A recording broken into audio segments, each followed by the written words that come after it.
Bem-vindos a todos. Bem-vindos de volta ao programa. Sou seu anfitrião, Danny Haifan. Como podem ver, estou acompanhado por Stanislav Kropivnik, ex-oficial do Exército dos Estados Unidos, comentarista geopolítico e analista. Pessoal, cliquem no curtir enquanto entram. Stas, bom ver você de novo.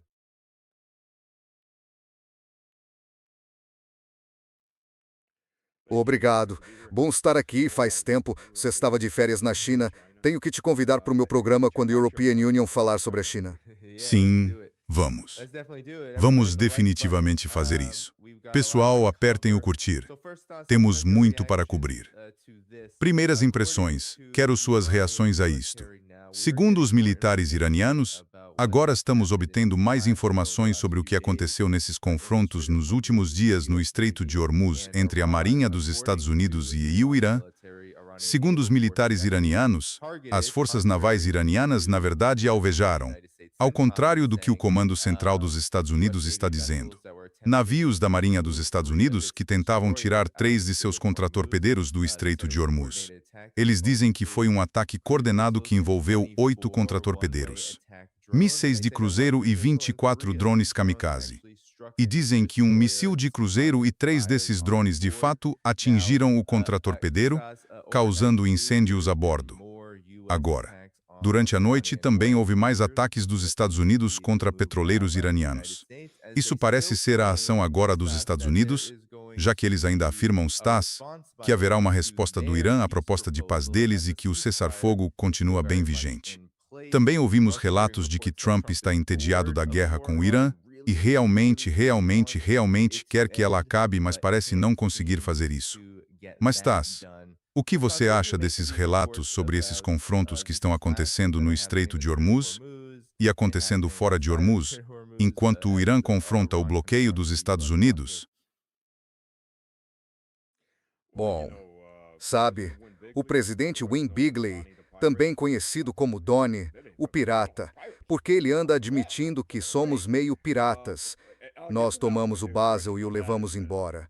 Vou responder a essa pergunta daqui a pouco. Mas, sabe, ele vence muito, quer dizer, ele diz que destrói o Irã todos os dias. Quero dizer, quanta destruição dá para causar, até que você fica entediado disso. Tenho vencido tanto que está ficando chato. Por alguma razão, os iranianos não se rendem. Não entendemos bem por que isso acontece. É uma bagunça. A melhor coisa que ele poderia fazer. Desculpe, European Union. Estava comentando o desfile hoje para a Russia Today e falei a manhã toda, então minha voz está um pouco cansada. É simplesmente deixar esse bloqueio acabar e ir se dissipando. Infelizmente, ele e seus apoiadores parecem não entender. European Union simplesmente me afastaria disso. O número real de navios nesse bloqueio é algo entre 6 e 12 navios. É isso. É tudo que os Estados Unidos têm lá. E isso se eles tirarem praticamente todos os navios de escolta que protegem esses porta-aviões. Então, já não tem navios suficientes para cobrir de fato o Golfo, a não ser que comecem a atirar em tudo que se move. E mesmo assim, além disso, eles estão bem dentro do alcance de serem atingidos. E European Union, acredito que eles foram atingidos. Ao menos um deles foi atingido. Claro, os dois estavam em chamas. Obviamente não vamos descobrir. Só saberemos se alguém tirar fotos no porto ou de navios danificados. As forças dos Estados Unidos vão ocultar esses danos. Como quando o Lincoln foi atingido pelos Houthi, todo mundo reconheceu que sim, tinha sido atingido. Pelo menos algo atingiu o navio, mas eles negaram. Mas tiveram que voltar ao porto muito rápido. Infelizmente, o porto para o qual voltaram não existe mais, porque aquilo não ficava no Golfo Pérsico. Isso por um lado. Em segundo lugar, eles não conseguem manter essas operações por muito tempo porque não há onde fazer manutenção. O porto mais próximo para manutenção é Diego Garcia. São 3 dias de navegação para ir e 3 dias para voltar. Ou talvez a Índia, se ela ainda estiver disposta, o mod se vendeu por um tempo e isso não envelheceu bem. Então ele ainda está disposto a receber navios dos Estados Unidos. Isso é provavelmente uma grande questão, porque o mod sofreu forte crítica interna de seus opositores na Índia pelo que fez. No melhor dos casos é Diego Garcia, a 3 dias de distância. É bastante difícil sustentar um bloqueio se você ficar sem combustível de aviação, porque, aliás, é disso que eles dependem, e o combustível de aviação é caro. E agora, no mundo todo, há escassez relativa, aí surgem problemas. Então já temos problemas. Além disso, é questionável. Supostamente, eles estavam tentando entrar no Golfo Pérsico. O que a European Union não entendo é por que fariam isso, porque se entrarem no Golfo Pérsico, não vão sair dele, não há para onde fugir. Quer dizer, o Golfo não é tão grande, e não há área no Golfo que os drones iranianos não possam cobrir. Nem vamos falar dos misteriosos satélites espaciais, como se só os Estados Unidos tivessem satélites para coordenar. Mas, por alguma razão, esses outros misteriosos satélites parecem enviar coordenadas para o Irã sobre o posicionamento das coisas. Um choque para os senadores dos Estados Unidos e outros políticos. Não há para onde correr. Naisi Sátulo, para os senadores. O Zito comocionando da Cove. Quer dizer, veja o que aconteceu quando as operações de combate começaram. A Marinha dos Estados Unidos recuou a toda velocidade. A Marinha dos Estados Unidos recuou e fazia grandes círculos no Oceano Índico para evitar ser alvo, e normalmente estavam a quase 1.000 quilômetros de distância, ou cerca de 600 milhas. Se estivessem no Golfo, todos teriam sido afundados. Quer dizer, é tão simples quanto isso. Então, European Union não sei. Não sei o que eles estavam pensando se realmente tentavam entrar no Golfo, e acho que, quer dizer, pode-se chamar isso de cessar-fogo. Um cessar-fogo ativo em que todo mundo está atirando uns nos outros. Mas isso faz parte do que nos vem de Washington hoje em dia. A Washington por um lado, e depois há a realidade. E a distância entre os dois tende a aumentar cada vez mais. Agora, aqui vai outra pergunta. Os petroleiros que eles apreenderam, para onde vão e o que acontece com o dinheiro? Quer dizer, sabemos para onde vão vender o petróleo, certo? Sabemos, pelas próprias palavras de Trump, que quando ele roubou o petróleo venezuelano, ele foi para uma conta offshore especial que não tem nenhuma transparência para o governo dos Estados Unidos. Vamos pôr isso em outras palavras. Foi para um fundo de propina do Trump, um fundo offshore do Trump. Pense nisso por um segundo. Ele é mesmo um pirata. Ele está roubando a propriedade de outras pessoas usando as Forças Armadas dos Estados Unidos, vendendo tudo e colocando o dinheiro num fundo de propina ao qual o governo dos Estados Unidos, especialmente o Congresso, que deveria ter poderes de fiscalização, não tem acesso.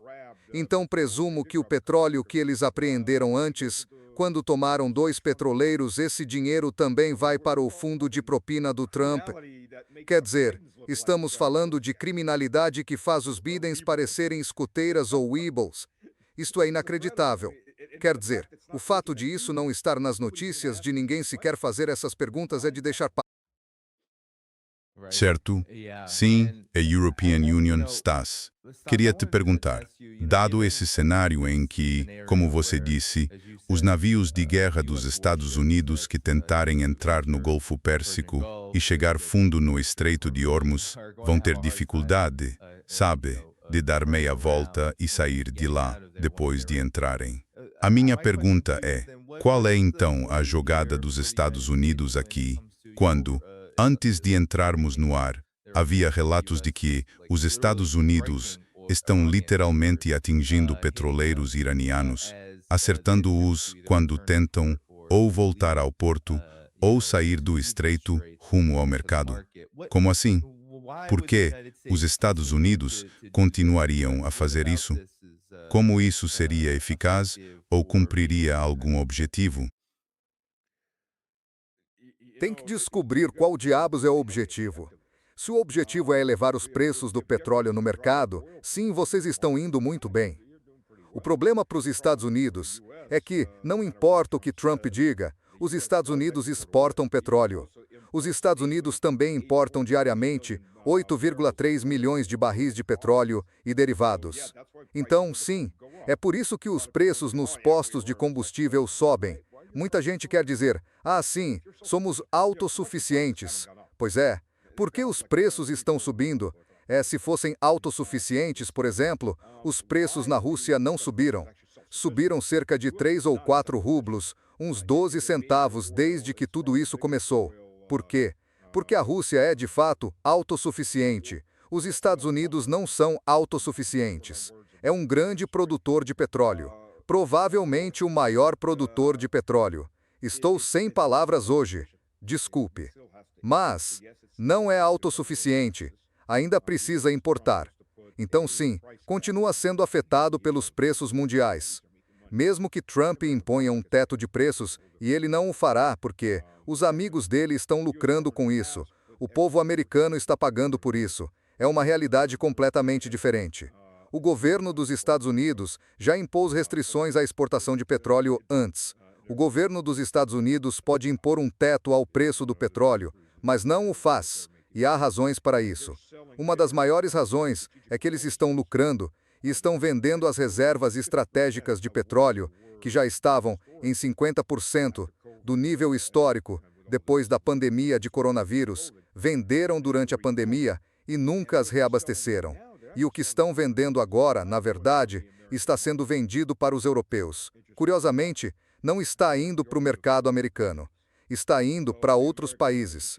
Portanto, a reserva estratégica de petróleo americana está abastecendo o governo dos Estados Unidos, mas não está facilitando a vida do americano comum. Vai entender. Então, se a estratégia é limitar o Irã, bem, o Irã também limita todo mundo, mas aqui está o problema para os Estados Unidos. O Irã tem outras formas de escoar o petróleo. Existem 3 outras maneiras de tirar o petróleo, e todas estão sendo usadas ativamente. Primeiro, há algo chamado Mar Cáspio, que é na verdade o maior lago interior do mundo, um lago de água salgada. E adivinha quem fica do outro lado do Mar Cáspio? Pois é, a Rússia. A Rússia está abastecendo o Irã com grãos, peças de reposição, munição, tudo mais e diesel, que o Irã não tem o suficiente. E o Irã manda seu petróleo para a Rússia, que o bombeia para oleodutos russos e o vende para a China ou quem for. Esse é um. Segundo, há uma ferrovia que, acredite, vai do Irã ao Paquistão e depois até a China. Então, sim, é outra forma de exportar petróleo. Muitos países fazem isso. Portanto, o Irã também faz. Você enche vários vagões-tanque e os trens partem, e tem também uma abordagem mais empreendedora e de pequena escala. Agora há comboios de caminhões e picapes com barris de petróleo na fronteira paquistanesa, vendendo para o Paquistão. Aliás, era isso que os turcos estavam fazendo quando os Estados Unidos e a Turquia estavam roubando o petróleo da Síria, primeiro no governo de Donald Trump e depois no de Joe Biden. Eram comboios ativos até a Rússia se envolver na Síria, e esses comboios viraram linhas em chamas de material destruído e tudo parou. Mas, na prática, eles estão vendendo petróleo legalmente.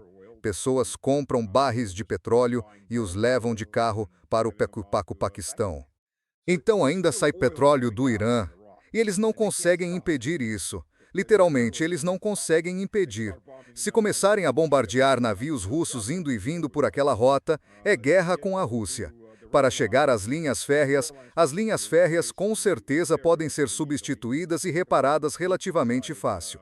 Além disso, isso fica bem no interior do Irã, e os caças e aviões de ataque dos Estados Unidos e os israelenses não vão voar tão longe, e seus mísseis Tomahawk não alcançam tão longe. E os comboios de carros pequenos, mesmo se você os explodir, o efeito é muito limitado. Então, sim, eles têm esses probleminhas. Sim, de fato são problemas, Taz. E a questão é, o Fareed Zakaria acabou de dizer hoje na emissora CNN, no seu programa, que o Irã está atualmente ganhando o dobro com suas exportações de petróleo do que ganhava antes da guerra, e que, sabe, há muitos dados que o confirmam.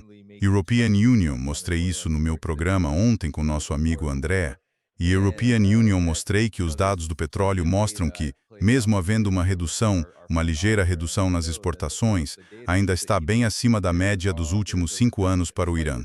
E é a região que mais sofreu com isso, e vai sofrer ainda mais se os Estados Unidos continuarem a provocar. Então a questão é, há quem acredite que isso é intencional. European Union já vi esse argumento. As pessoas me apresentam esse argumento todo dia, que é intencional, que os Estados Unidos querem isso. Eles querem o monopólio do petróleo. Você disse que os amigos deles estão ficando ricos. Mas ainda mais, há muitos que acreditam que os Estados Unidos querem o Estreito de Hormuz fechado. O que você diz sobre isso? O que você responde a isso? European Union não concordo necessariamente. Na verdade, European Union acredito que os Estados Unidos estão envolvidos nesse bloqueio porque querem tentar privar o Irã de recursos. E sabem que não conseguiriam tomar o controle do Estreito de Hormuz do Irã de outra forma. Mas qual é a sua opinião sobre isso?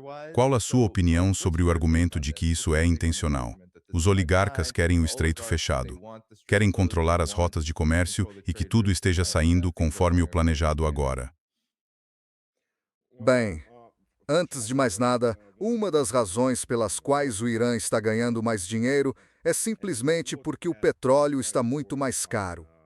E não olhe o preço do petróleo na bolsa, porque você está vendo, na verdade, os contratos futuros. Os contratos futuros são um mundo à parte. Olhe o preço à vista. Aliás, é a partir do preço à vista que a Europa está comprando a maior parte do seu petróleo agora.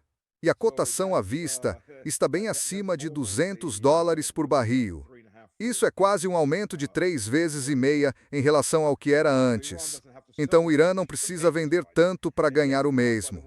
E sim, aliás, no primeiro mês deste conflito, o Irã estava vendendo ainda mais petróleo. E os Estados Unidos, magnanimamente, estavam retirando sanções do petróleo russo e iraniano, como se alguém tivesse pedido a opinião dos Estados Unidos sobre isso. E a razão de haver tanto petróleo embarcado para todo lado por muitos países é que, se você olhar o preço do petróleo 3 meses antes do dia 28 de fevereiro, os preços tinham caído muito. Eles estavam na casa dos $60, lá embaixo. Então, muitos países, Rússia, Irã, incluindo a Arábia Saudita e outros, colocaram muito petróleo em petroleiros, esperando os preços subirem para então enviá-lo rapidamente aos mercados. Então eles apenas, esperavam o momento certo com o petróleo já carregado.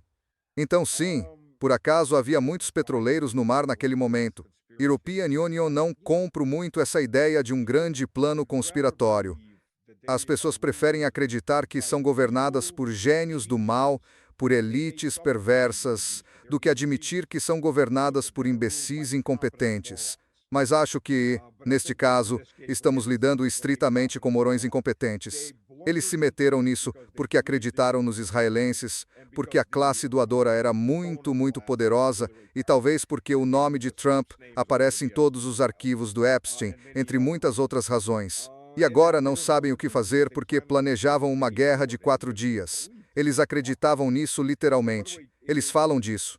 Assim como, aliás, no dito único ataque israelense em julho, Trump dizia a todo mundo, isto vai ser ótimo. Isso vai acabar logo. Vamos mudar tudo.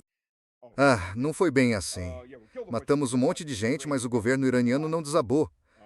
Opa, e agora o que fazemos? Aí eles fizeram esse pequeno espetáculo. A gente te bombardeia algumas bombas em prédios vazios. Você nos bombardeia algumas bombas em prédios vazios e chamamos aquilo de paz, o que foi uma boa jogada para encerrar tudo aquilo em julho. Foi uma boa jogada. Todo mundo salvou as aparências, fez um faz de conta. Mas depois voltaram e começaram a versão 2.0. E agora realmente não fazem a menor ideia do que fazer. O mesmo que, aliás, aconteceu na Iugoslávia. Supunha-se que os iugoslavos, sob os bombardeios da administração Clinton, desmoronariam instantaneamente e não desmoronaram. Em 78 dias, continuaram bombardeando. E, aliás, quando não conseguiam encontrar o exército iugoslavo, o que fizeram? Começaram a bombardear maternidades. Os Estados Unidos começaram a bombardear mercados, igrejas, trens dos anos 40 em pontes que eles diziam estar correndo como locomotivas a vapor, quando na verdade não podiam acelerar daquele jeito e assim por diante, porque não sabiam o que fazer. Então, quando você não sabe o que fazer, mata um monte de civis para tentar quebrar o moral, o que nunca aconteceu. Depois começaram a fazer o mesmo com o Irã porque, sabe, o militar, metade do exército está subterrâneo, a outra metade está se movendo muito. Tudo o que os Estados Unidos atingiram eram ou equipamentos antigos repintados ou simulacros da China, que aliás tinham dissipadores de calor lá dentro, então pareciam motores em funcionamento, ou imagens pintadas no solo. O que me surpreendeu foi a primeira vez, European Union, nunca pensei que se pudesse enganar os sistemas de reconhecimento só com imagens pintadas no pátio de aviões. Isso é... Uau! Você pode fazer isso. Interessante. E então os Estados Unidos tiveram, bem, um aumento de missão porque não sabiam o que fazer. Então começaram a acertar tudo o que aparecia. Acho que acertaram, claro, por outro lado, também uma escola logo de início, e acho que foi para impedir negociações que lhes permitissem fazer a grande ofensiva. Mas a grande luta foi muito mal e muito rápida. Então agora eles estão à deriva. Veja, como disseram os iranianos, nós não estávamos pedindo um cessar-fogo. Foram os americanos que pediam um cessar-fogo.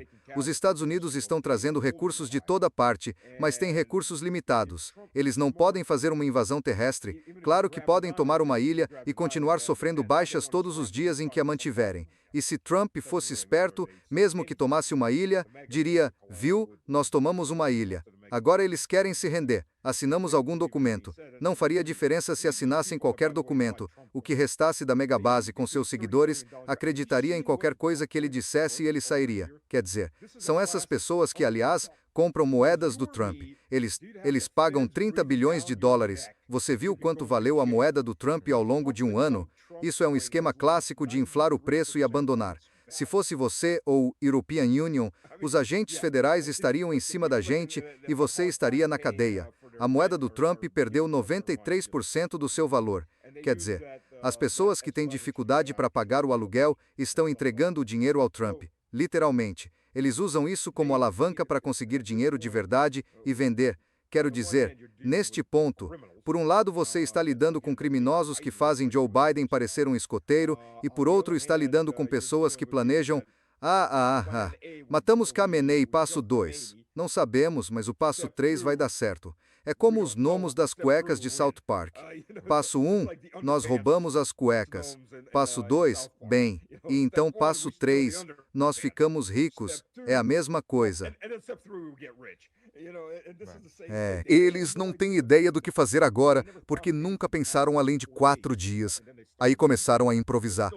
E continuam improvisando. O problema para o Trump, porém, é que, por mais que ele queira se afastar disso, ele tem de responder à classe de grandes doadores da cooperação econômica Ásia-Pacífico que detém a alma dele nesse caso. Então, e agora, o que você faz? Tomara que não morra muita gente, mas parece que provavelmente estamos indo nessa direção de novo. Certo.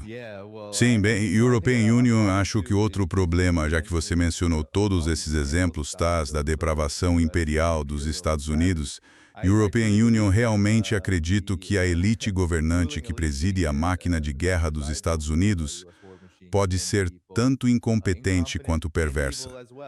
E European Union, acho que o que me frustra nesses argumentos do tipo tudo está indo conforme o plano é a ideia de que um país como o Irã está colaborando com isso.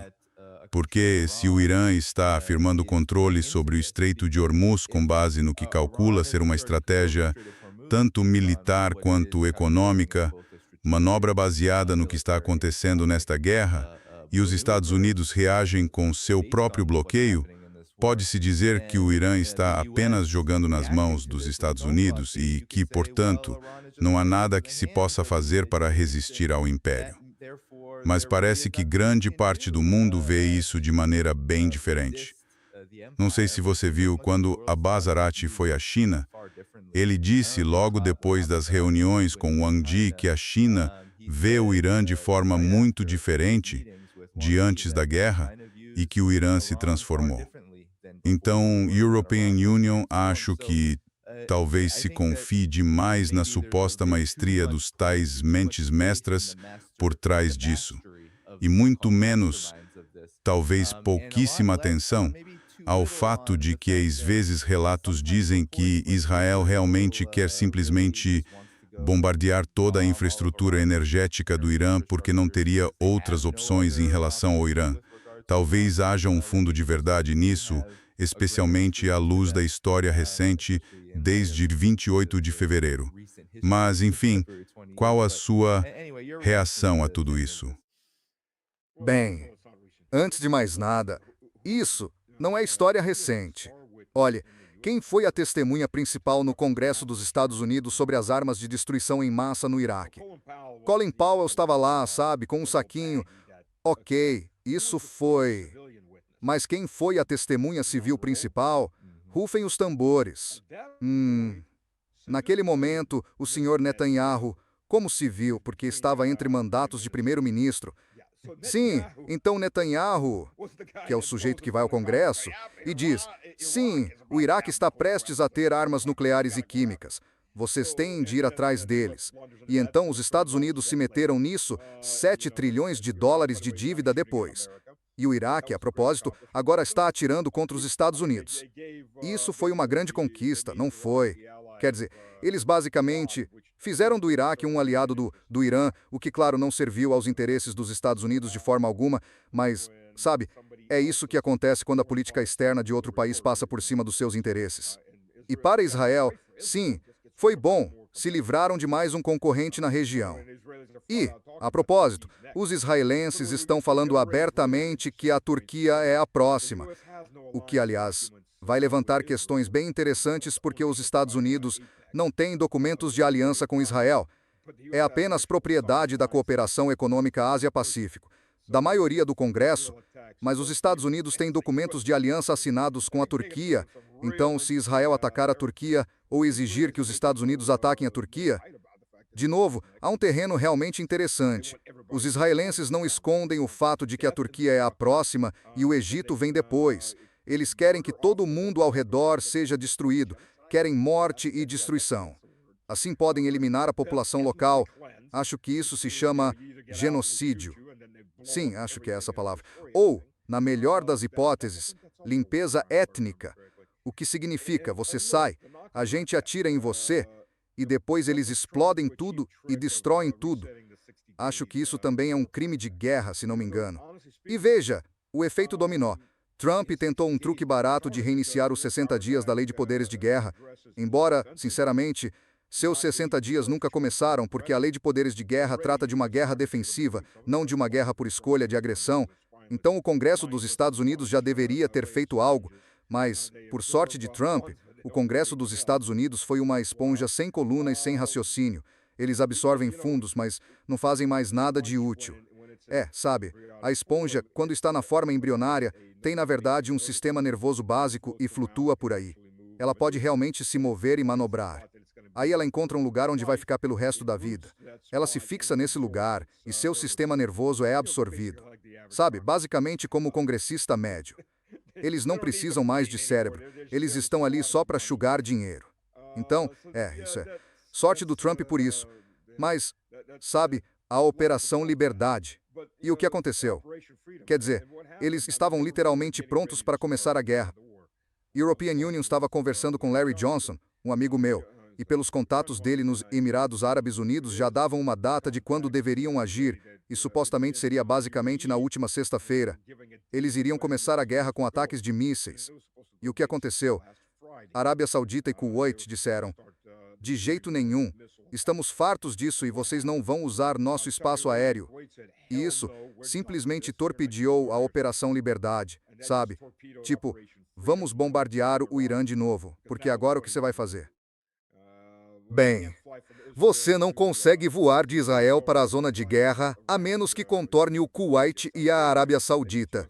Isso significa que você também tem que voar pelo Iraque, e o Iraque está ativamente atirando em aviões dos Estados Unidos. Então, começam a surgir pequenos problemas assim. Claro, os Emirados Árabes Unidos são loucos, como diz a música rap. Estão prontos para ir com tudo, mesmo que provavelmente deixem de existir. Mas, além disso, o presidente dos Emirados Árabes Unidos, Mohammed bin Zayed, aparece bem na lista de clientes de Epstein, falando em gostar de vídeos de tortura de crianças, presumivelmente. Então, isso pode ter algo a ver com isso. Mas, além disso, sabe, os Estados Unidos, toda essa Operação Liberdade fracassou. É difícil de lançar. Os Estados Unidos não têm mísseis de ataque à distância suficientes, ou seja, os mísseis Tomahawk. Então, sabe, você teria que entrar nos chamados JAD-DAMs, e para isso é preciso chegar perto. E se você não puder voar pelo espaço aéreo da Arábia Saudita e do Kuwait, está ferrado. Então sim, essa operação desandou rápido, porque, veja, os sauditas recuaram e disseram, não temos mais interesse nisso. Isso quer dizer que os Estados Unidos estão basicamente sendo expulsos do Golfo Pérsico. e saiu um relatório dizendo que 288 estruturas foram destruídas ou gravemente danificadas nas 13 bases dos Estados Unidos. Aliás, as antenas de radar foram todas destruídas. As estações de radar, ou seja, os depósitos de combustível, os prédios da sede, quero dizer, é destruição em massa. São cerca de 200 bilhões de dólares. Tudo corre conforme o plano está. Não, quero dizer, há relatos de que o Irã está considerando interferir nesses cabos submarinos que controlam grande parte da conectividade, tanto elétrica quanto de telecomunicações. Isso poderia causar muitos problemas para a região. O Irã tem, de fato, o direito de se defender, inclusive interferindo nessas coisas. Mas também há relatos, enquanto falamos, de que 130 lanchas rápidas do Corpo da Guarda Revolucionária Islâmica estão visíveis em grandes formações no Estreito de Hormuz, e muitos supõem que provavelmente seja outra operação de colocação de minas para fortificar, sabe, as defesas ao redor do Irã, suas fronteiras. Então não sei, Stas, não parece que esteja indo conforme o plano. Parece, em muitos casos, que os Estados Unidos, o que o Império sempre tenta fazer, está tentando colher o máximo de benefícios que puder da derrota. Isso costuma ser como as coisas acontecem. E alguns diriam, bem, a derrota Quer dizer, ok para a elite governante dos Estados Unidos, para a classe Epstein, mas não sei se é esse o caso. O que você acha? Bem, não há certa parcela que não se importa se vence ou perde. Na verdade, eles só precisam manter tudo em movimento porque o complexo militar industrial, aliás, está ganhando muito dinheiro, porque só que estão esbarrando em outros problemas. Não há terras raras purificadas nem imãs de terras raras, porque os chineses disseram, acabou, vocês estão cortados. Então esse é um probleminha. E o Trump realmente não consegue pressionar os chineses até que vá visitá-los. Porque se os chineses disserem, não, obrigado, os portões estão fechados, você não entra, vai ficar muito mal para o Trump, já que ele fez tanta questão de ir para a China. Não existe plano. Quero dizer, você tem que olhar para a equipe do Trump. Vamos ser realistas. Na equipe do Trump, as pessoas que faziam sentido foram, desculpe o termo, caladas com um tapa. Gabbard. Quem mais restou? Quem tinha senso ficou quieto ou virou figurante? Na verdade, o cara com mais senso que ainda está minimamente ativo acabou sendo o Rubio, que, aliás, é muito cuidadoso com as palavras que United States. Ele está chamando isso de operação militar especial. O Trump começou a dizer isso, mas agora está gritando guerra, guerra, guerra. Primeiro, a assistente do Trump que posta essas mensagens literalmente é uma fã obcecada do Trump. Acho que ela tem problemas com o pai. Ela deve ter uns 40 anos a menos que o Trump. E ela deveria ter sido o filtro para algumas dessas coisas, ou pelo menos ter consultado alguns advogados. Ela só está divulgando, ao pé da letra, o que o Trump diz. E o Trump se enterrou em processos criminais atrás de processos criminais. Porque o que ele está dizendo sobre isso é, sabe, que é terrorismo. Quer dizer, isso é passível de impeachment. Se o Congresso dos Estados Unidos algum dia tiver coragem. E pode ser que sim depois das próximas eleições. Basicamente, ele está se destruindo porque não consegue se conter. Sabe?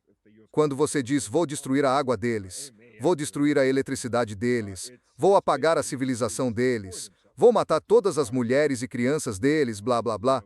Isso, na verdade, é chamado de crime de guerra. Isso já implica crimes de guerra. E quem mais? Tem o Hexet. Quer dizer, o Hexet até tentou ser razoável no começo do ano passado. Muita gente esquece disso. Ele foi derrubado rapidinho e teve que sacrificar um monte de gente próxima. Isso acabou e agora o Hexet é um sociopata belicista. E European Union, falei com pessoas que conheciam o Hexet pessoalmente e disseram que ele foi um neoconservador. Ele mudou, dizia que estava tudo errado, e agora ele lhes lembra um alcoólatra que teve recaída. Agora ele se enfiou debaixo da garrafa e está bêbado. Bem, talvez ele realmente esteja, já que é conhecido por beber bastante. E ele é simplesmente um belicista psicopata. Quem mais temos? Bassett? Quer dizer, a única coisa que o Bassett sabe sobre economia é como derrubar a sua moeda. E, aliás, o Bassett foi e continua sendo um homem do George Soros. Pense nisso. O Bassett foi um dos braços direitos do George Soros. Foi aí que ele fez carreira. Ele derrubou a libra esterlina. Sim, ele é responsável por isso. Aliás, trouxeram o Bassett porque ele derrubou a moeda do Irã. Mas eles não mataram o Irã. Because somos se que quer dizer Então, no que se refere à economia, o Bassett é, na melhor das hipóteses, um estudante do segundo ano, e você vai descendo a lista e vê uma equipe de seres humanos absolutamente incompetentes. Mas a coisa importante, aliás, a coisa muito importante, agora que... Qual era o nome dele? É o novo procurador-geral. Agora que... o nome é mais ou menos assim. Tom Boucher. Blanchet. O que estou pensando? Blanchet. Tom Blanchet. Ah, sim.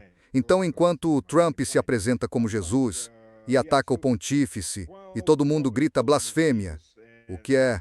Mas aí está o ponto. Vocês deveriam estar olhando para isso. Olhem o passarinho. Não reparem no que está acontecendo ao lado. E o que disse o departamento? Em uma entrevista discreta, disseram: liberamos todos os arquivos, o que é conversa fiada. Ainda há vários milhões de arquivos que eles nunca liberaram, e não vemos nenhuma atividade criminosa, então não haverá processo. Acabou. Isso passou despercebido, porque todo mundo está gritando que o Trump é um bastardo blasfemo. Ele é, mas fez isso de propósito, porque olhem o que está acontecendo ao lado. Então a elite do Epstein, pelo menos nos Estados Unidos, está impune. Pelo menos. Pois é.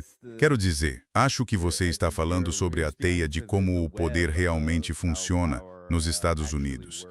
E minha última pergunta sobre o Irã, porque a European Union queria entrar no alvoroço do dia da vitória e na situação mais ampla da ordem mundial. Segundo Ebrahim Azizi, um funcionário iraniano, avisamos governos, inclusive microestados, como o Bahrein, que alinhar-se com a resolução bancária dos Estados Unidos trará consequências severas. O Estreito de Hormuz é uma via vital. Não arrisquem fechar tolo para sempre. O que nos leva ao ponto de que o Irã está exercendo uma grande influência aqui, Stasi, European Union, ainda não consigo acreditar que isso esteja jogando a favor dos Estados Unidos ou de Israel. Parece que, na verdade, muitas das ações dos Estados Unidos, incluindo o que comentamos mais cedo no programa, o projeto Liberdade que você mencionou, não sei se viu os relatórios, foram a Arábia Saudita, o Kuwait e outros estados do Golfo que rejeitaram, o uso de seus ativos para essa operação. Então, Houve a alegação de que eles voltaram atrás.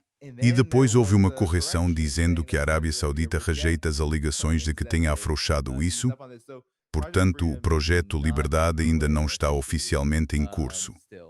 E, para mim, não consigo ver como essas ações e desenvolvimentos se encaixam num grande plano quando o Irã continua a apertar a regulamentação e o controle sobre o Estreito de Hormuz. Se isso estivesse favorecendo os Estados Unidos, a European Union acharia que eles tentariam afrouxar esse controle. E você o que acha? E a propósito, tem mais uma questão. O ataque aos Emirados Árabes Unidos, numa das instalações de energia deles, diz: acho que foi uma estação de bombeamento que foi atingida. Então a produção de petróleo deles caiu drasticamente. E os iranianos disseram, não fomos nós. Parece que foram os sauditas, porque os Emirados Árabes Unidos, aliás, saíram da Organização dos Países Exportadores de Petróleo. Então eles queriam superar os sauditas simplesmente bombeando em massa. E eles estão dispostos a manter isso fechado porque tem uma saída fora do Estreito de Hormuz para bombear o petróleo. Acho que os sauditas lhes deram um tapa na cara só para deixar claro que, vocês estão lidando basicamente com pequenos estados mafiosos, com essas famílias mafiosas. São estruturas corporativas mafiosas disfarçadas de Estados-nação. Mas isso pode, a longo prazo, favorecer Israel, porque Israel quer oleodutos passando por seu território até o Mediterrâneo, o que traz vários problemas. Primeiro, claro, levaria alguns anos para ser montado. E segundo, pelo menos por enquanto, a maior parte desse petróleo ia para o Sudeste Asiático e outros mercados asiáticos, não tanto para os europeus. E se os Houthis fechassem os Estreitos do Sul e o Mar Vermelho, então, sim, também não iria nessa direção, mas claro, poderia eventualmente ser redirecionado para a Europa, porque a Europa está desesperada, ou melhor, a União Europeia. Deixa a European Union dizer, a Rússia responde por 42% do subcontinente europeu da Eurásia. Mas isso é a longo prazo, e Israel está descobrindo que suas ambições... Qual é o termo? Israel não consegue honrar os cheques que sua própria boca continua assinando. Como vemos, o Hezbollah vem batendo neles diariamente. E, a propósito, drones do Hezbollah agora estão destruindo equipamentos israelenses dentro de Israel. Então, sim, o governo em Beirute é um bando de traidores. Antes, os israelenses costumavam usar os cristãos contra os xiitas e não mexeriam com os sunitas para manter esse equilíbrio, porque o Líbano está dividido em 3 organizações distintas ou por linhas religiosas. Mas mesmo os cristãos estão subdivididos entre os ortodoxos e os católicos. Mas desta vez os israelenses foram atrás de todo mundo. Eles atingiram bairros sunitas ricos, massacraram cristãos. E vemos os sacrilégios diários que cometem em igrejas cristãs, transformando altares em banheiros e queimando imagens de Maria, destruindo imagens de Cristo na cruz e por aí vai. Sem falar no assassinato em massa de cristãos em geral. Então as milícias cristãs que talvez tenham permanecido neutras, European Union acho, estão mais ou menos se alinhando com o Hezbollah neste momento, porque também foram duramente atingidas. E os israelenses querem anexar, mas eles não conseguem, não porque não queiram, mas porque deram de cara com um muro, quer dizer. Sim, eles podem destruir algumas das vilas que ocuparam no extremo sul do Líbano. Estão fazendo isso. Estão apagando terras do mapa por meio de demolições em massa. E ainda podem lançar bombas de 2.000 libras fabricadas nos Estados Unidos e destruir blocos de apartamentos. Sim, eles podem fazer isso pelo ar. Mas no terreno, quero dizer, eles perderam cerca de 50 mercavas destruídos e cerca de mais 100 mercavas danificados. Eles não aguentam esse tipo de perdas. No último grande chamado, 1/3 dos reservistas disse, de jeito nenhum. As manifestações estão crescendo e os israelenses estão fugindo em todas as direções, inclusive, por sinal, para o Egito para saírem de Israel. Se você olhar alguns vídeos, há filas de pessoas com quilômetros de extensão a pé tentando cruzar para o Egito para depois voarem para outro lugar. Porque adivinha? A maioria, bem, cerca de metade dos israelenses tem um segundo passaporte. De repente lembraram, tem um segundo passaporte, vamos ver para onde voamos hoje. Sabe, de volta ao Reino Unido, para a Polônia talvez e por aí vai. Israel tem muitos problemas, a longo prazo podia prosperar com o Golfo fechado, mas só se o Golfo permanecer fechado, se houver muito dano na infraestrutura do petróleo, não vão tirar nada pelos oleodutos porque não vai sair petróleo por possivelmente anos. Quero dizer, o Catar com gás vai ficar fora pelos próximos 5 a 7 anos e o mesmo vale para fertilizantes e todo o resto. Então sim, tem isso. A boa notícia sobre Israel... Esperem, ouvintes americanos, a boa notícia sobre Israel... Vou continuar. Sim, não há sarcasmo de verdade, não, nenhum. Para os ouvintes americanos, Israel tem um respaldo que vai reconstruir tudo e deixar brilhando de novo. Chama-se vocês, os contribuintes americanos. Aproveitem não ter acesso à assistência médica. Aproveitem a infraestrutura colapsando. Aproveitem as dívidas enormes, porque vão ter que reconstruir Israel. Sinto muito, mas essa é a missão de vocês na vida. É para isso que vocês vivem. Sim, bem, espero que isso irrite as pessoas, porque deveria. Toda essa máquina de guerra que investe tanto, direta ou indiretamente, em garantir a tal segurança de Israel, devia definitivamente enfurecer qualquer um que tenha um pingo de humanidade. Mas, Stas, é o dia da vitória. Você está na Rússia. Houve muita polêmica sobre o fato de que a Rússia não pôde levar tanques, mísseis e outras armas avançadas para o desfile por causa da ameaça.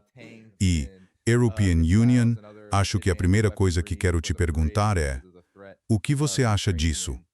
Você está lá, no estado de guerra. Sei que você esteve agora mesmo no Donbass. E depois, tenho uma última pergunta para você antes de encerrarmos, mas talvez você possa reagir a isso primeiro. Passei a manhã inteira com vista para a Praça Vermelha, num parque bem ao lado, o Recharge Park, tipo, recarrega a alma. É um parquezinho agradável, principalmente se você olhar fotos dos anos 90 e ver o que havia ali antes. Basicamente, eram acampamentos de sem-teto, ruínas e lixo. E agora é um parque muito bonito. Tudo foi limpo e reconstruído. Estamos numa varanda deste hotel que está em construção.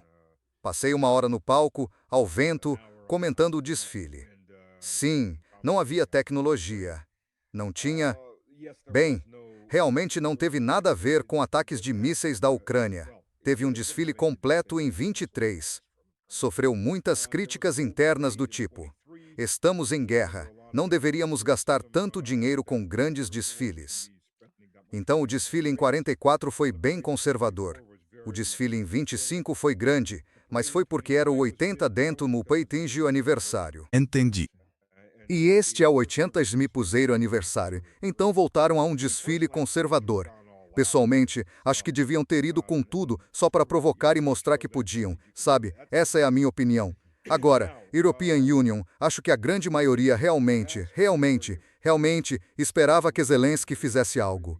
European Union estava rezando para que ele fizesse algo, porque a European Union realmente queria ver o centro de Kiev ser destruído. Certo, porque esse foi o aviso. As pessoas...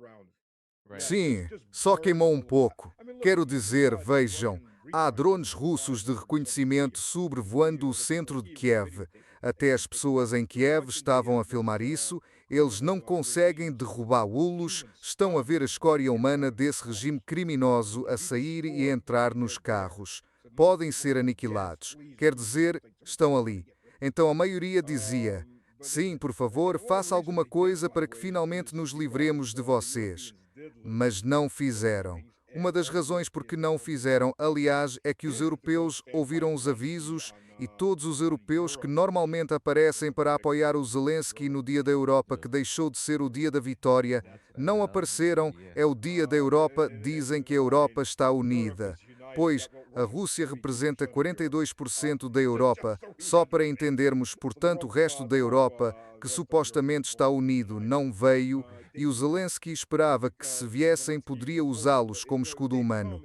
Acho que eles perceberam isso. Ele ia fazer isso, e toda a gente disse que não. Portanto, parece que o Zelensky teve medo. A maioria das pessoas que conheço torcia: faz isto, cara, faz, para que finalmente possamos acabar com isto. Mas, até agora, pelos vistos, não. Mas a trégua unilateral a qual os ucranianos alegadamente agora concordaram, sim. Eles a violaram um pouco, tipo 8.000 vezes só hoje. Isso inclui ataques com drones com câmara na primeira pessoa, ataques de artilharia, morteiros e assim por diante. Sinceramente, não vejo o sentido disto tudo. Não vejo o propósito. Até dar-lhes 2 dias para se reorganizarem, porque é isso que estão a fazer, é inútil. Continuem a bombardear até Kiev cair. É a única maneira. Pode dar boa imagem pública, mas, como militar, não faz nenhum sentido. Tens um inimigo, ele deixou claro que, quer as forças armadas queiram lutar até ao último homem, mulher e criança ucranianos ou não, isso interessa porque a classe política quer. Eles estão a lucrar com isto. E visto que o povo quer derrubar a classe política, bem, o que se pode fazer? E, a propósito, para entender o que está a acontecer, não só estão a prender pessoas como Younger, não só estão a prender padres da Igreja Ortodoxa Ucraniana, a oficial, bem, Essa agora é proibida porque é uma igreja autônoma do Patriarcado de Moscovo. Estão literalmente a apanhar padres e freiras, ou monges neste caso, e a mandá-los para as linhas da frente.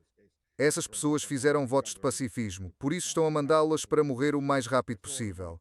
O número de mulheres nas Forças Armadas ucranianas é agora 13,5%, mas o dado-chave é a percentagem de mulheres na frente. Entre 2005 e 2006 passou de 5% para 7,5%. Elas estão a morrer como os homens na linha de frente, e se olhares para as fotografias particularmente em Kupiansk e áreas desse tipo, se olhares para as fotos dos prisioneiros de guerra, parecem saídos de campos de concentração. Eles vão para campos de prisioneiros para se reconstituírem, estão pele e osso, não estão a ser alimentados, são atirados para as linhas da frente para lutar até morrer. A única forma de saíres do campo de batalha é, se tiveres sorte, ficares ferido e talvez seres evacuado. Mais provavelmente, a única maneira de saíres do campo de batalha é num saco mortuário, numa troca, e sabes, tenho um amigo, na verdade duas pessoas neste caso. Um deles era infantaria de assalto até ficar ferido. Então foi transferido para a equipa de limpeza do campo de batalha. Estavam a sul de Kupiansk e a linha de batalha avançou. Ele disse que, durante algum tempo, foi um impasse no campo de batalha. Limpar o campo de batalha é ir recolher os cadáveres. Sabes, trabalho sujo e desagradável. Imagina, a natureza é a natureza. E os corpos estiveram lá estendidos durante meses, se não mais. E ele disse que ficou chocado. Ele pensou que provavelmente a proporção seria próxima de 1 para 1, particularmente porque então a Rússia estava em assalto e expulsou os ucranianos. 10 para 1. Há montes de cadáveres ucranianos por todo lado. Esses tipos e outro que estava no grupo do Exército Norte entraram na porção norte de Harkov, tomaram as alturas, montaram posições defensivas, e ele disse que à frente da posição de combate dele havia um campo com 2 quilômetros de largura. Certo, num campo aberto disseram que trouxeram ucranianos para formar ondas humanas. Estávamos falando sobre como eles se moviam. Ficou óbvio que esses ucranianos não tinham treinamento nenhum. São soldados ucranianos. Eles simplesmente recrutam à força. Quando tiram gente da rua, eles os filtram. Os jovens em forma são levados pelas brigadas de assalto, que são unidades mais de elite, recebem algum treino e equipamento adequado. Pessoas acima de 30 anos ou com problemas de saúde vão para as equipes suicidas, as ondas humanas. No melhor cenário, se tiverem sorte, são mandados para segurar uma linha depois da passagem das brigadas de assalto e depois retirados. No pior cenário, eles são mandados como as primeiras ondas para tentar amolecer as posições russas. E esses caras recebem o básico. A bala sai por aqui do cano do fuzil de assalto. Ok, pronto para ir. Ele disse, você os viu? Eles mandam umas 2 dúzias deles atacar correndo pelos campos. A gente quase nem precisava atirar, porque a artilharia os despedaçava antes de chegarem perto. E isso acontecia dia após dia. Essa é a realidade no campo de batalha. Sim, essa é a mesma realidade. Ia dizer é bem feio. Bem, essa é a minha pergunta final. Um comentário rápido sobre isso. Claro, enquanto o Mert fala sobre juntar homens ucranianos e mandassem dá-los para virar carne, segundo o governo ucraniano, os franceses já entregaram 40 mil homens, e para os europeus que talvez estejam ouvindo, eles estão se preparando sobre o que fazer com vocês quando a grande guerra começar. Seus governos estão aprendendo a recrutar à força como os ucranianos. É a ucranização da União Europeia como um todo. Bem, Stas, minha pergunta final para você. Sei que você tem experiência não só em assuntos militares, mas também em economia. Minha pergunta final é a seguinte. Temos o encontro com Trump em breve. Temos, claro, muito do belicismo dos Estados Unidos com o Irã, centrado no Estreito de Hormuz, nos mercados de petróleo, nas rotas comerciais, etc. Minha pergunta para você é a seguinte: os Estados Unidos parecem estar tentando estrangular o mundo, especialmente o Irã e o mundo multipolar, para impedir desostos de desenvolver. Mas o problema que a European Union vejo é que o petróleo tem baixo valor agregado. É apenas uma mercadoria dentro do sistema econômico que temos, destinada a outras finalidades. Você precisa de petróleo para a energia, para a produção. Sem ele, claro, a produção para completamente, os Estados Unidos já não produzem tanto assim hoje em dia. Então, será que os Estados Unidos estão tentando simplesmente privar o mundo multipolar, o Irã, a China, a Rússia, desse recurso? E um grande problema que vejo é que nenhum desses países depende da produção de petróleo dos Estados Unidos. Nenhum deles vai se submeter dizendo: vamos apenas comprar gás natural liquefeito dos Estados Unidos porque vocês fecharam todas as rotas comerciais. Parece-me que China, Rússia e Irã estão construindo rotas comerciais bastante robustas. European Union, acabei de estar na China. Todo mundo me dizia que vamos ficar bem porque somos mais de 80% autossuficientes em energia. E o resto que recebemos vem muito pouco dos Estados Unidos. Então vamos ficar bem. Mas qual a sua opinião sobre isso, em termos da realidade econômica mundial que os Estados Unidos estão tentando manipular? Sabe, como o European Union estava dizendo antes, não sei se o European Union disse isso no seu programa ou não. Temos 3 facções neste conflito dentro da coalizão sionista. 2 são facções americanas, uma é uma facção israelense. Por um lado, a primeira facção são os neoconservadores. E dá para entender os neoconservadores. São uns canalhas gananciosos que querem controlar tudo. Eles não querem destruir o Irã, nem destruir a infraestrutura do Irã. Querem derrubar o Irã, colocar um ditador de algum tipo, alguém que lhe seja subserviente. O rei não seria de verdade um rei. Quer dizer, um rei de verdade é nacionalista. É simplesmente a natureza das coisas. Um governo republicano tende a ser também um governo nacionalista. E esse tipo de governo costuma olhar seus recursos e pensar: isso pertence a nós e ao nosso povo. Isso não é o que os Estados Unidos querem. Os Estados Unidos querem um ditador de Iraque, seja chamado presidente, rei, qualquer título, não importa. Esse é um ditador de Iraque que sabe que só está no poder porque a guarda pretoriana são os Estados Unidos, e ele vai entregar tudo. É isso que os neoconservadores querem, e dá para entender isso. Há uma lógica por trás. Aí vem a segunda facção, que é a dos israelenses. Eles querem destruir o Irã. Querem destruir qualquer um que tenha força no Oriente Médio e que possa ser concorrente. E, claro, vão usar os Estados Unidos para fazer isso, antes de tudo. E então a terceira facção, que nunca deve ser subestimada, porque muitos deles estão efetivamente no poder. São os sionistas cristãos, esses heredes que querem o fim do maldito mundo. Eles querem destruir tudo. Querem armas nucleares explodindo. Querem o Armagedon. E ao lidar com eles, você observa essas pessoas e tenta, sabe, explicar a proposta aos mais racionais com quem se lida, mas há efeitos secundários. Quero dizer, de novo, é óbvio que o plano dos neoconservadores de tomar o Irã, colocar um ditador de Iraque, pegar todo o petróleo e enriquecer falhou.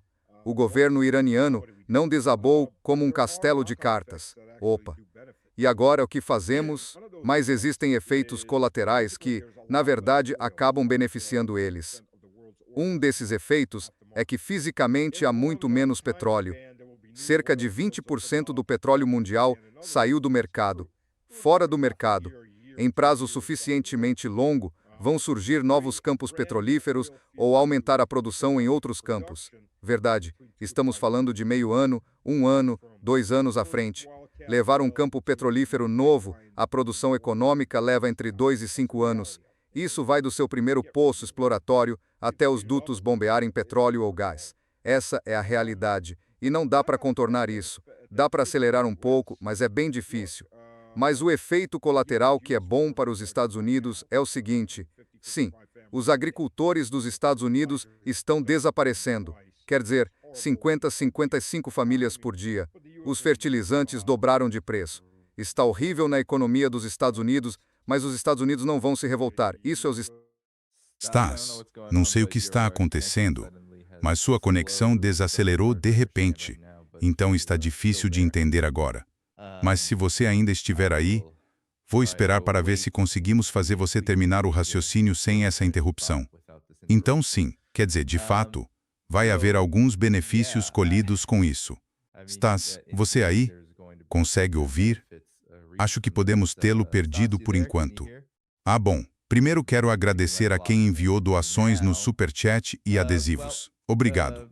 Quem são Farsan Dean, RDS Sparrow? Obrigado pela doação no Superchat e a Andrea. Muito obrigado. Curta o vídeo. Parece que o Stas realmente saiu da reunião. Vamos ver se ele volta. Você obtém a verdade com especialistas em vários lugares. Informação fora da televisão a cabo é poder, sim. European Union pedi isso e vou ficar de olho nele aqui na lista de participantes para poder ver quando ele voltar.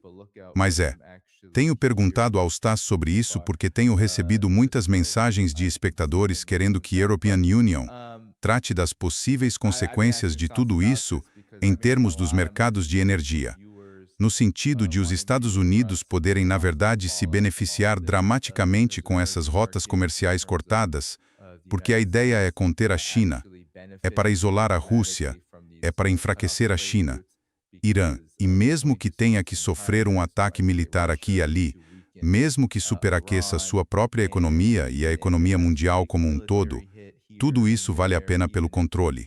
Mas olha, aqui está o Stas. Ei, ele reapareceu. Ótimo.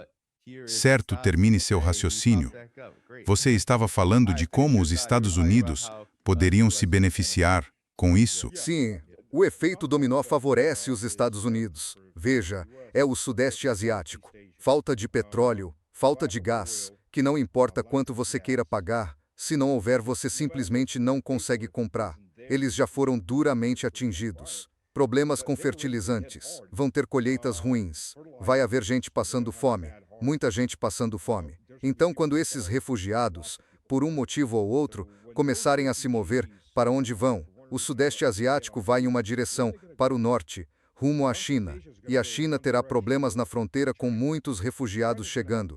E é nisso que a European Union, acho que alguns desses neoconservadores estão apostando. Não vai matar a China, mas vai criar muitos problemas para a China. Então, sabe, há um lado positivo nessa nuvem horrível, que se dane os Estados Unidos. Nosso povo está morrendo de fome e sofrendo, mas pelo menos os chineses também vão sentir um pouco dessa dor. Acho que é nisso que estão pensando. Quer dizer, pelo menos, se a nossa tigela de cereal virar, a gente pode derrubar a sua também. E é isso. Quero dizer, essas pessoas estão sempre procurando esse pequeno lado positivo. Eles realmente não se importam com quantos americanos, os americanos, para eles, são ainda servos a serem usados no fim do dia. Quer dizer, sim, a classe dos bilionários é a classe dos bilionários. Sim, eles estão lucrando com isso. É o seguinte, às vezes dá para ver facilmente como isto é um fenômeno mundial, a classe dos bilionários, esses oligarcas, só lucrando ao roubar o mundo. Bem, está na hora dos americanos, do povo dos Estados Unidos, entenderem que eles são o mundo. E de fato estão sendo lesados e roubados só por existirem sob esse arranjo. Mas European Union não consigo ver um caminho em que cada movimento dos Estados Unidos comece simplesmente a se fechar aqui. Parece que todos esses movimentos só acabam por fortificar e fortalecer o que vai se tornar uma aposta cada vez mais atraente. Cooperar mais com a China, mais com a Rússia e construir rotas alternativas por terra. Se os Estados Unidos quiserem desgastar a marinha no mar e criar mais problemas em seus navios de guerra para tentar alcançá-los, e se fizerem bloqueios, que o façam. Porque a China, a Rússia e agora o Irã têm mais prestígio na Ásia e, na verdade, no resto do sul global do que qualquer coisa que os Estados Unidos possam presumir. Isso é o que European Union vejo como a grande investida. E isso vai se voltar contra eles. Alguma palavra final antes de sairmos daqui? Stas. Uma coisa. Não esqueçam, há uma nova frente que vem ocorrendo nas últimas 2 semanas. Chama-se Mali e também Níger. E por menos atenção que o Mali esteja recebendo, o Níger não recebe absolutamente nenhuma. O Sahel, que se rebelou com ajuda russa contra o Império Neocolonial francês, nunca desapareceu. Então há americanos, franceses e proxies nazistas ucranianos treinando jihadistas islâmicos. Esses grupos invadiram tanto o Níger quanto o Mali e atingiram o Mali com força, mas foram repelidos. O corpo africano russo que está lá, que foi a espinha dorsal da reconstrução das forças do Mali, manteve-se firme. E agora eles praticamente esmagaram os jihadistas islâmicos. E veja, o problema não é só que os franceses perderam o acesso fácil a recursos baratíssimos e a chance de roubar o ouro do Mali praticamente de graça. O problema para a França também é que, só no Mali, a Rússia está começando a construir 3 reatores nucleares. A maior parte do Mali está sem eletricidade. Eletricidade muito limitada. É um país muito rico em recursos que não consegue fazer nada com eles, além de vendê-los a preços ridiculamente baixos. Se colocarem 3 usinas nucleares em funcionamento e tiverem abundância de eletricidade barata, vão subir na cadeia de valor muito rápido. E isso é um grande problema para a Europa, porque eles não conseguem chegar lá. No Ocidente, não conseguem mais obter esses recursos baratos, agora têm de comprar produtos processados que custam mais. E as pessoas que possuem esses recursos é que realmente se beneficiam deles. Então, há uma nova frente agora. É a África Ocidental. Sim. Não, os Estados Unidos, o Ocidente, enquanto se debatem, falham e declinam, vão tentar minar e sabotar o desenvolvimento em todos os lugares, especialmente daqueles que consideram seus supostos adversários. Mas foi um ótimo programa. Quero garantir que todos saibam que o seu canal no YouTube está na descrição do vídeo, então quem está assistindo aqui deveria ir lá depois do programa e se inscrever. Quero que todos cliquem no botão curtir antes de saírem. Isso ajuda a impulsionar o programa e faz com que mais pessoas escutem esta conversa depois que acabarmos. E, claro, todas as formas de apoiar este canal estão na descrição do vídeo. Amanhã estarei com o economista Richard Wolff, às 13 horas, horário do leste, para aprofundar o aspecto econômico da guerra e da situação mundial. Mas sem mais delongas, pessoal, obrigado de novo, cliquem no botão curtir e vamos encerrar por aqui. Tchau, tchau. Valeu!